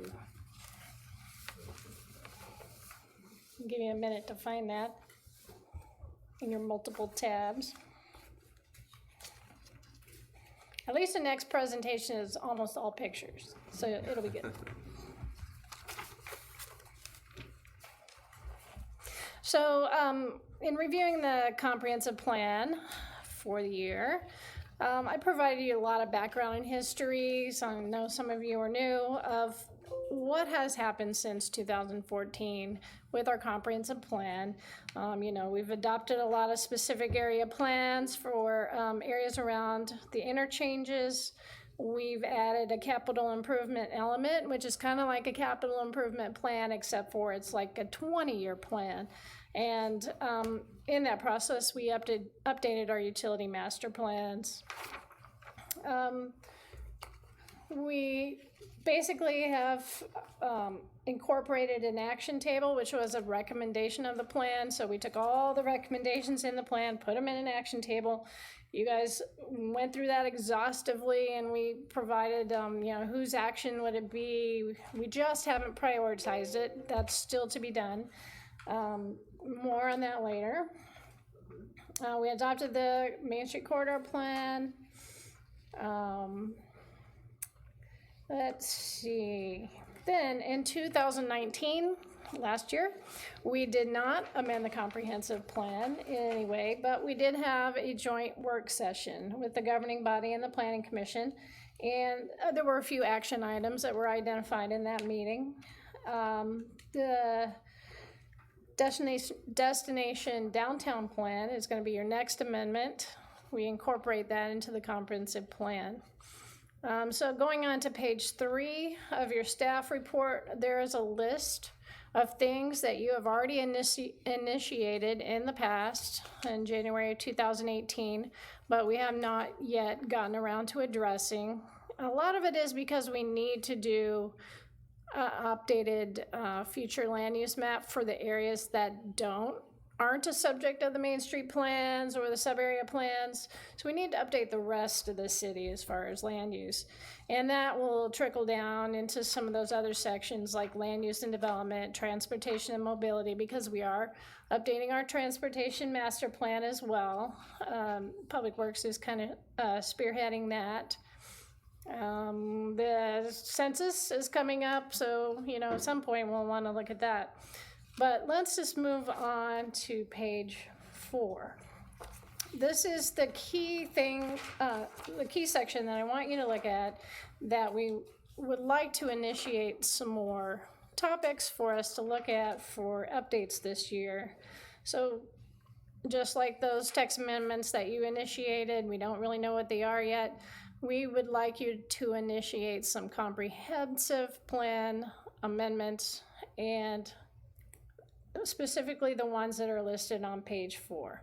So there's potential action items that were discussed at the joint review session, including just some things having to do with supporting local entrepreneurship and business opportunities, addressing some economic development issues, maybe consolidating the vision statements to 1 or 2 more powerful statements. And there were some priorities that the council, I think, specifically added to that. Maybe update the city motto. Definitely, I agree, we need to structure the goals and objectives to be more concise. That'll result in kind of paring down that action table to something that is actually usable and not repetitive.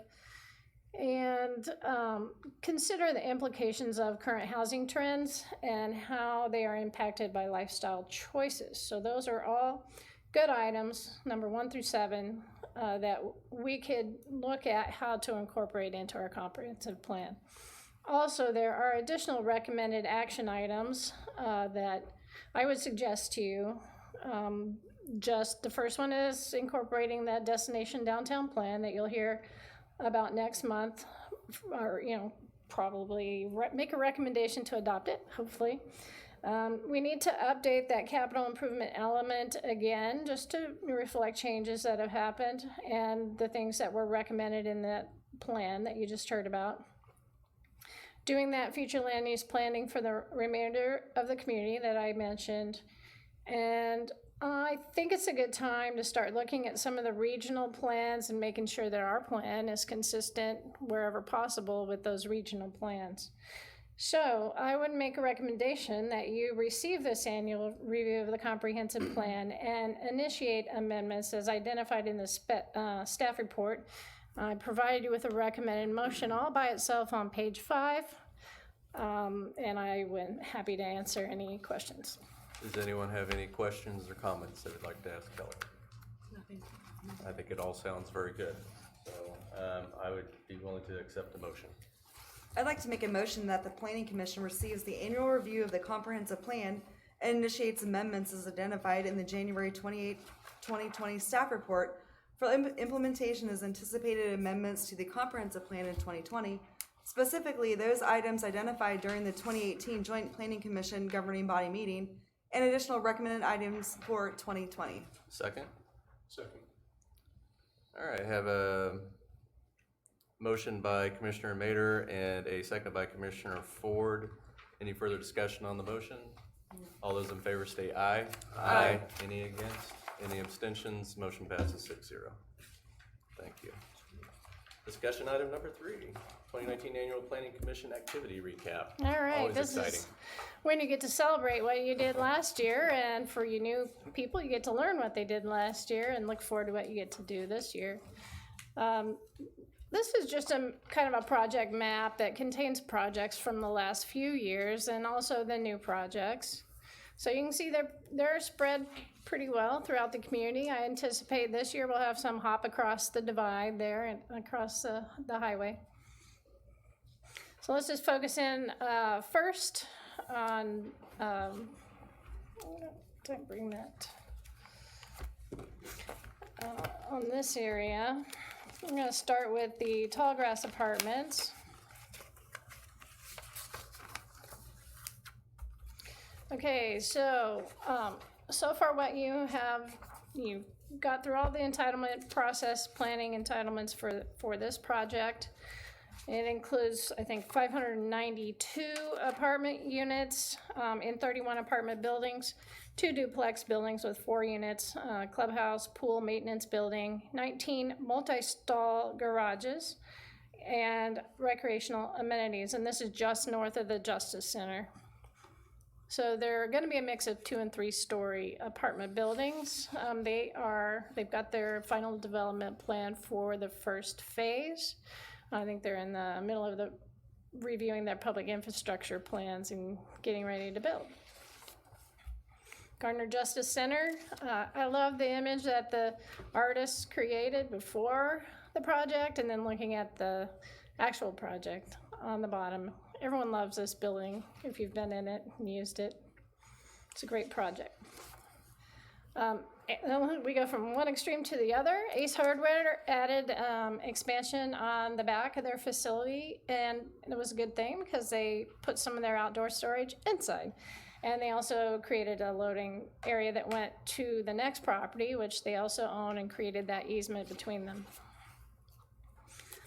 Enterprise Rental, they have cars there available for rent as we speak. That building also has an urgent care in it, and it's all finished, up and running. Gardner Dental, it's really a very nice looking building, right there by the railroad tracks, by I think it's by Fronteras, maybe. Anyway, they're almost done, ready to get their occupancy permit, getting closer anyway. Gardner Business Center, have you been by this project? Right there by Kia, kind of behind Kia on Warren Street. Really turned out to be a nice commercial flex space, multi-tenant building. The first phase is almost finished. Then they'll build the other phase on Moonlight Road. And that's already approved and ready to go. Belafonte Car Wash, right there, Cedar Niles, right by across from Walmart. So there's a big dirt pile in front of it, but I did get a little bit of a picture from the south of it as they're building it today. Okay, moving on to kind of the more central area of Gardner. Price Chopper. The elevation that you see here looks a little bit different. They changed some of the colors up when they brought it in for their building permit. But it is going to be a nice building going up very quickly. Hopefully, when it's all done, the parking lot and everything will be much nicer and people will enjoy driving through there. Valero gas station, they did get their permits for an expansion. They never picked it up, so it's expired. I don't think we'll see that happening. That could change. Warren Place, this is a very exciting project just south of here, an event center with 3 buildings. This was their plan to revamp that church, reuse it. They're improving a little bit on the single-family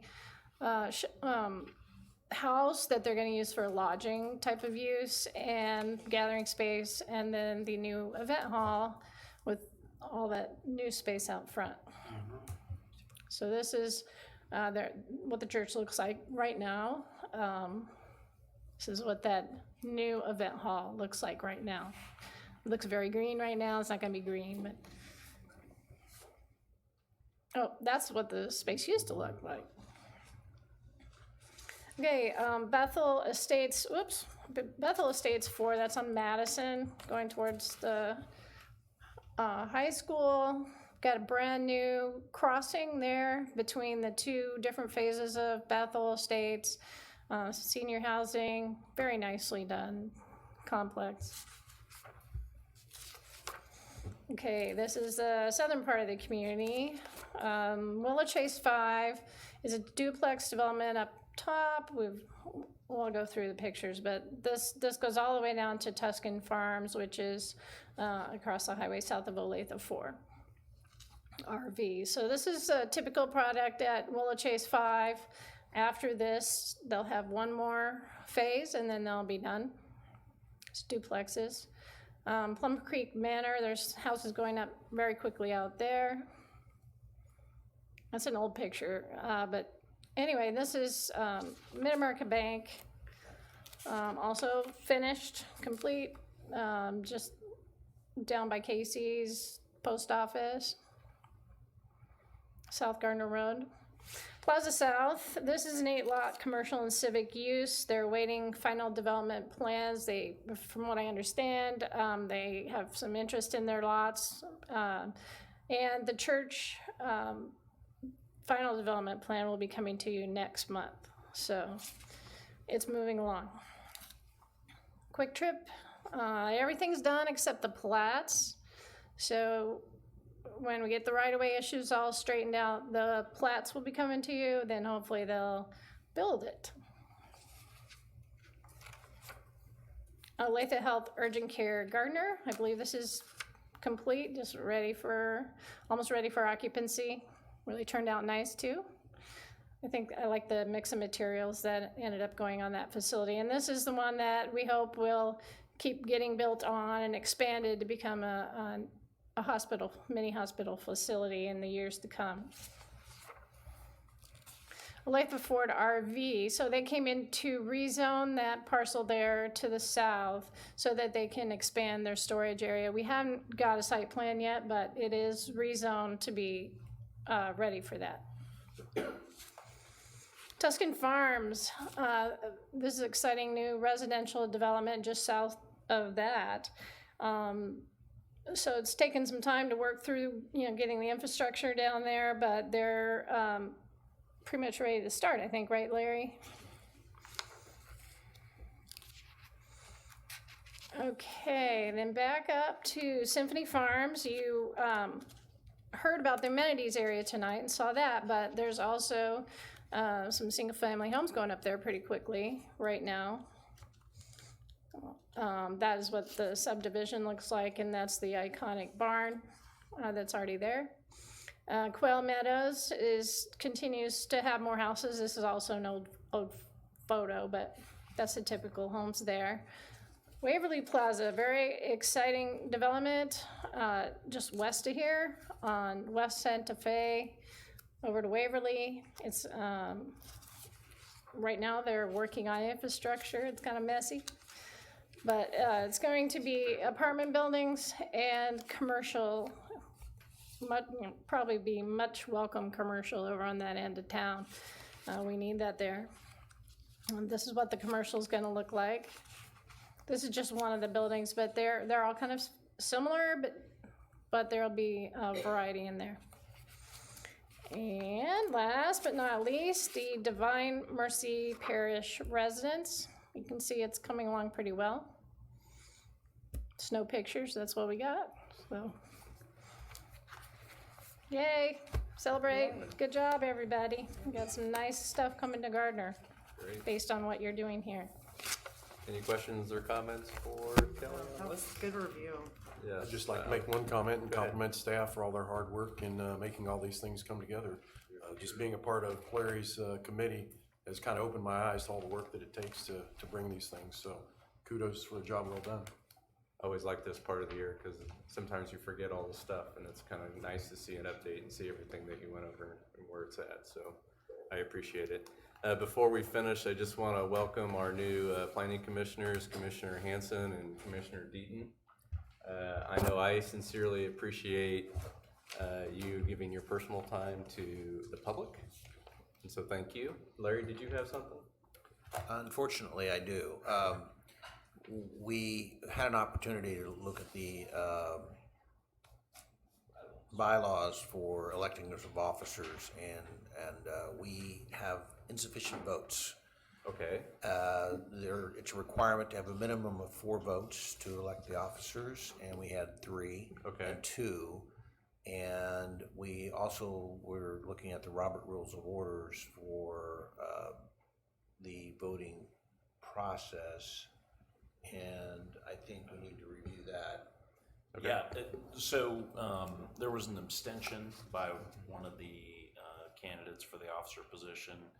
I went back and reviewed the rules on abstaining, and you actually, so what the rule says is you're supposed to abstain on matters of personal or pecuniary interest, but there's an exception when you're voting for officers or for committees. So an abstention is not required in that circumstance. You can't actually vote for yourself. I say can. We can't make you abstain. It's up to you to make the election to abstain. But that's what Robert's Rules says on that issue. So you can do it, but you don't have to. Correct. Okay. Right. But we need 4 out of the 6. We don't have a valid vote, we only have 3 votes. Right, so we need Right, so 4 out of the 6. my suggestion would be, if it's okay with you as chairman to listen to this, and the council, would be to wait till you had a full board next month and then have an opportunity to vote, so that you would have 7 people voting.